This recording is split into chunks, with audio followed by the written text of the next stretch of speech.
നമ്മുടെ ഭാവനയ്ക്കും അപ്പുറമുള്ള ചില കാര്യങ്ങൾ യാഥാർത്ഥ്യമാകുമ്പോൾ ലോകം അതിനെ വിളിക്കുന്നത് അത്ഭുതം എന്നാണ്. എന്നാൽ ഇന്ന് ഹോർമുസിൽ സംഭവിക്കുന്നത് കേവലം അത്ഭുതമല്ല, മറിച്ച് ഭീതിപ്പെടുത്തുന്ന ഒരു നിഗൂഢതയാണ്. ലോകം യുദ്ധത്തിന്റെ നിഴലിൽ നിന്ന് കുറച്ച് മാറി നിൽക്കുമ്പോഴും ഹോർമുസിൽ നിന്ന് കേൾക്കുന്ന വാർത്തകൾ ആരെയും ഞെട്ടിക്കുന്നതാണ്. മരിച്ചു മണ്ണടിഞ്ഞുവെന്ന് നമ്മൾ കരുതിയവർ തിരിച്ചു വരികയാണ്, പക്ഷേ മനുഷ്യരല്ല, കപ്പലുകൾ. 5 വർഷം മുൻപ് ബംഗ്ലാദേശിലെ ഷിപ്പ് ബ്രേക്കിംഗ് യാർഡിൽ വെച്ച് പൊളിച്ചു നീക്കിയ നബീൻ എന്ന കപ്പൽ കഴിഞ്ഞ ദിവസം ഹോർമുസിൽ ചരക്കുമായിട്ട് പോകുന്നതാണ് ലോകത്തെ ഇപ്പോൾ അമ്പരപ്പിച്ചിരിക്കുന്നത്. ഇതൊരു സാങ്കേതിക തകരാറാണോ, അതോ കടലിലെ പുതിയ തരം ഷാഡോ വാർ, നിഴൽ യുദ്ധമാണോ? ലോകം കണ്ടിട്ടില്ലാത്ത ഈ വേഷപ്പകർച്ചയുടെ രഹസ്യം എന്താണ്? നബീൻ, ജമാൽ എന്നീ കപ്പലുകൾ എങ്ങനെ പുനർജനിച്ചു? ഹോർമുസിലെ ഈ സോംബി കപ്പലുകളുടെ നിഗൂഢതകൾ നമുക്കൊന്ന് പരിശോധിക്കാം. കാര്യം വളരെ സീരിയസ് ആണ്. ഫെബ്രുവരി അവസാനം മുതൽ തുടങ്ങിയ സംഘർഷം കാരണം ഹോർമുസ് കടലിടുക്ക് ഏകദേശം അടഞ്ഞ നിലയിലായിരുന്നു. ഈ സാഹചര്യത്തിലൊക്കെയാണ് ഷിപ്പ് ട്രാക്കിംഗ് ഡേറ്റകളിൽ വിചിത്രമായ ചില കാര്യങ്ങൾ കണ്ടു തുടങ്ങിയത്. ആദ്യത്തെ താരം നബീനാണ്. 2002 നിർമ്മിച്ച ഈ ടാങ്കർ 5 വർഷം മുമ്പ് ബംഗ്ലാദേശിൽ വെച്ച് സ്ക്രാപ്പ് ചെയ്തതാണ്. നിയമപരമായിട്ട് ഈ കപ്പൽ ഇപ്പോൾ ലോകത്തില്ല. പക്ഷേ കഴിഞ്ഞ തിങ്കളാഴ്ച ഈ കപ്പൽ പെർഷ്യൻ ഗൾഫിൽ നിന്ന് ഒമാൻ ഉൾക്കടലിലേക്ക് ഫുൾ ലോഡുമായി യാത്ര ചെയ്യുന്നത് റേഡാറുകളിൽ തെളിഞ്ഞു. ഇതൊരു ഒറ്റപ്പെട്ട സംഭവമല്ല എന്നതും ലോകത്തെ ആശങ്കപ്പെടുത്തുന്നുണ്ട്. നബീൻ പ്രത്യക്ഷപ്പെടുന്നതിന് ദിവസങ്ങൾക്ക് മുൻപ് ജമാൽ എന്ന മറ്റൊരു കപ്പലും ഇത്തരത്തിൽ വാർത്തകളിൽ ഇടം പിടിച്ചിരുന്നു. LNG വാഹക കപ്പലായ ജമാൽ കഴിഞ്ഞ വർഷം ഇന്ത്യയിലെ അലാങ്ങിൽ വെച്ച് പൊളിച്ചു നീക്കിയ കപ്പലാണ്. ലോകത്തിന്റെ വിവിധ ഭാഗങ്ങളിൽ വെച്ച് നാമാവശേഷമായ കപ്പലുകൾ ഹോർമുസിൽ പുനർജനിക്കുന്ന ഈ പ്രതിഭാസത്തെയാണ് ലോകം സോംബി കപ്പലുകൾ, സോംബി ഷിപ്പ് എന്ന് വിളിക്കുന്നത്. മരിച്ച കപ്പലുകളുടെ തിരിച്ചറിയൽ രേഖകൾ ഉപയോഗിച്ച് ജീവനുള്ള കപ്പലുകൾ നടത്തുന്ന ഈ വേഷപ്പകർച്ച സമുദ്ര സുരക്ഷാ നിയമങ്ങളുടെ നഗ്നമായ ലംഘനമാണ്.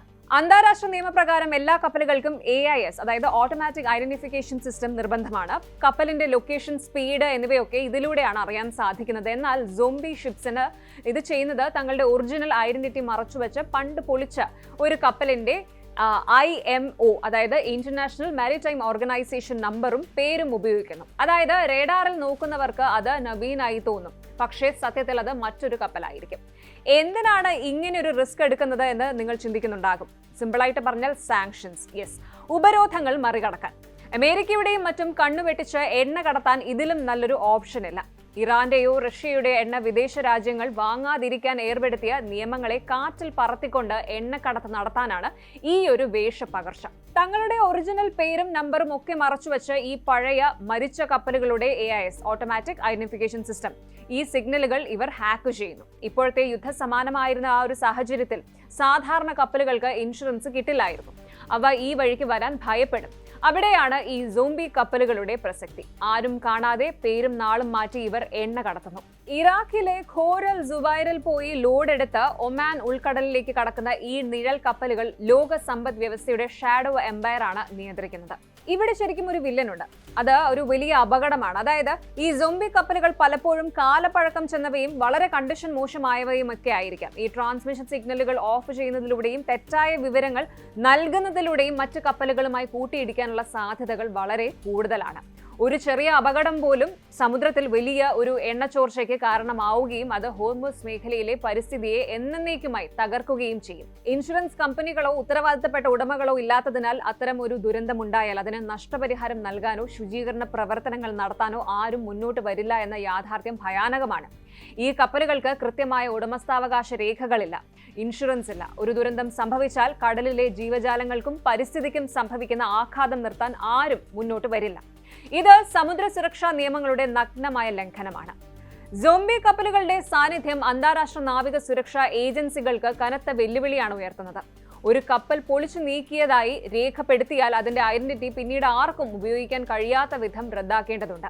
എന്നാൽ ഡിജിറ്റൽ സംവിധാനങ്ങളിലെ വിള്ളലുകൾ മുതലെടുത്ത് സമുദ്ര മാഫിയകൾ ഈ ഐഡന്റിറ്റികൾ മോഷ്ടിക്കുകയോ വിലയ്ക്ക് വാങ്ങുകയോ ചെയ്യുന്നു. ഇത് കേവലം ഒരു ക്രമസമാധാന പ്രശ്നമല്ല, മറിച്ച് ആഗോള സമുദ്ര ഗതാഗതത്തിന്റെ വിശ്വാസ്യതയെ തന്നെ ചോദ്യം ചെയ്യുന്ന ഒന്നാണ്. സാങ്കേതികമായിട്ട് വളരെയധികം മുന്നേറിയ ആധുനിക ലോകത്ത് പോലും കപ്പലുകളെ കണ്ടെത്താൻ കഴിയാത്ത വിധം മറച്ചു പിടിക്കാൻ സാധിക്കുന്നുവെന്നത് നമ്മുടെ നിരീക്ഷണ സംവിധാനങ്ങളിലെ പോരായ്മയായിട്ടാണ് ചൂണ്ടിക്കാണിക്കുന്നത്. നബീൻ, ജമാൽ എന്നീ കപ്പലുകൾ ശരിക്കും ഒരു തുടക്കം മാത്രമാണ് എന്ന് വേണം പറയാൻ. മധ്യേഷ്യൻ പ്രതിസന്ധി നീണ്ടു നിൽക്കുന്നിടത്തോളം കാലം ഇനിയും ഇത്തരം നിരവധി പ്രേതങ്ങൾ കടലിൽ പ്രത്യക്ഷപ്പെടാൻ സാധ്യതയുണ്ട്. ഇവ എങ്ങോട്ടാണ് പോകുന്നത് എന്നതിനേക്കാൾ പ്രധാനമായിട്ട് ആരാണ് ഇവയെ നിയന്ത്രിക്കുന്നത് എന്ന ചോദ്യത്തിനാണ് ഉത്തരം കണ്ടെത്തേണ്ടത്. ഡിജിറ്റൽ യുഗത്തിൽ വിവരങ്ങൾ മോഷ്ടിക്കാൻ എളുപ്പമാണ് എന്നത് കപ്പലുകൾക്കും ബാധകമായിരിക്കുന്നു. സമുദ്രമാഫിയകൾ പഴയ ഐഡന്റിറ്റികൾ വിലയ്ക്ക് വാങ്ങുന്നു.